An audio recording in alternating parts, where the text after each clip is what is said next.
Chapter 12. Joash repairs the temple. Joash began to rule over Judah in the 7th year of King Jehu's reign in Israel. He reigned in Jerusalem 40 years. His mother was Zibiah from Beersheba. All his life Joash did what was pleasing in the Lord's sight, because Jehoiada the priest instructed him. Yet even so, he did not destroy the pagan shrines, and the people still offered sacrifices and burned incense there.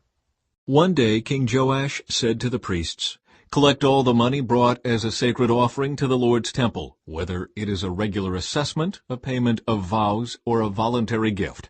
Let the priests take some of that money to pay for whatever repairs are needed at the temple."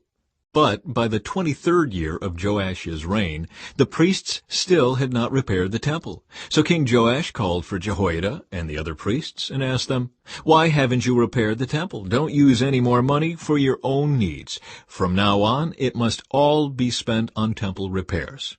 So the priests agreed not to accept any more money from the people, and they also agreed to let others take responsibility for repairing the temple.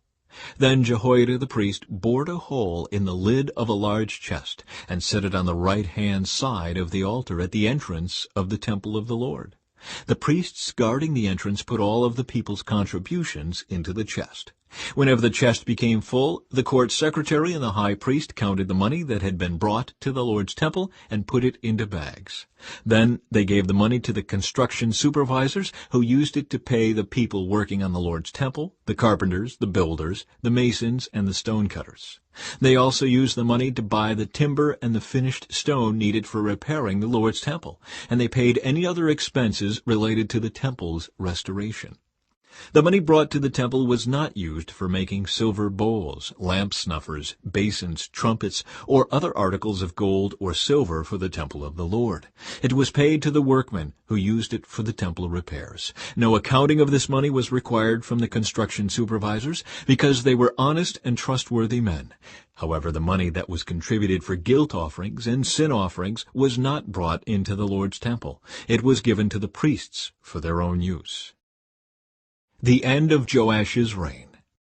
About this time King Hazael of Aram went to war against Gath and captured it. Then he turned to attack Jerusalem. King Joash collected all the sacred objects that Jehoshaphat, Jehoram, and Ahaziah, the previous kings of Judah, had dedicated, along with what he himself had dedicated.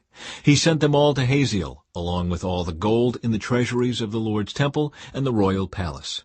So Hazael called off his attack on Jerusalem. The rest of the events in Joash's reign and everything he did are recorded in the book of the history of the kings of Judah. Joash's officers plotted against him and assassinated him at Beth Millo on the road to Selah. The assassins were Jozachar, son of Shimeath, and Jehozabad, son of Shomer, both trusted advisers. Joash was buried with his ancestors in the city of David. Then his son Amaziah became the next king.